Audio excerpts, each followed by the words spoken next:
Nós estamos, então, comentando aqui a resolução do TSE 21.538 e estamos falando do artigo 51, em comentários. Então, na aula passada, eu falei que as inelegibilidades são anotadas e as causas de suspensão dos direitos políticos também, né?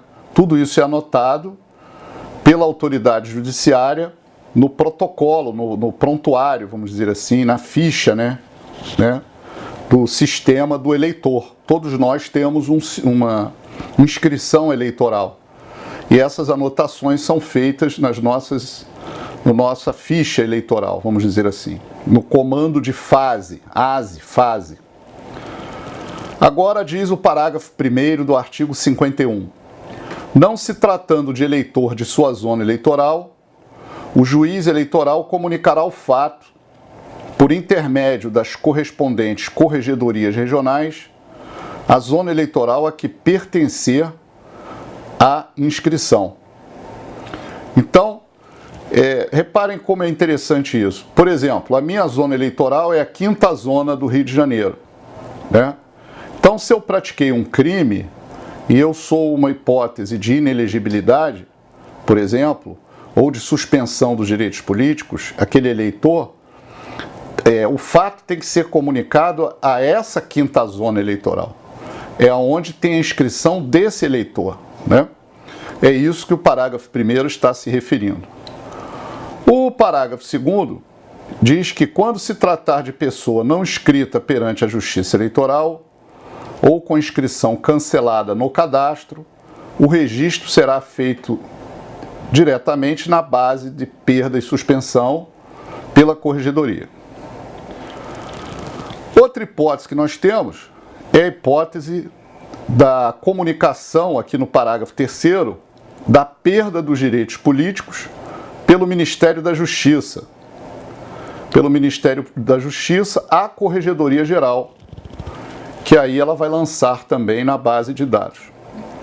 Essa é a hipótese, por exemplo, da Constituição Federal, prevista no artigo 15, inciso 1º.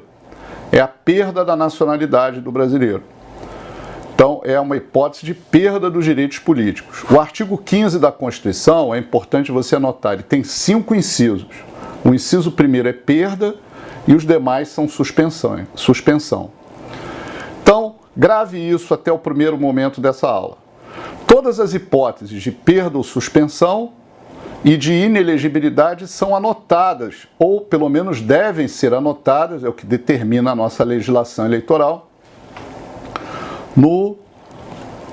na inscrição do eleitor, né? Por último, parágrafo 4º, a outorga a brasileiros do gozo dos direitos políticos em Portugal, devidamente comunicada ao TSE, importa a suspensão desses mesmos direitos no Brasil.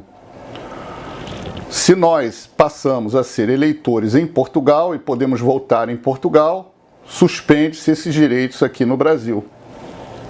E vice-versa, se o eleitor que é português passa a votar aqui, suspende-se o direito dele votar em Portugal. Isso é uma determinação que deve ser lida com o decreto 70.391, de 12 de abril de 1972.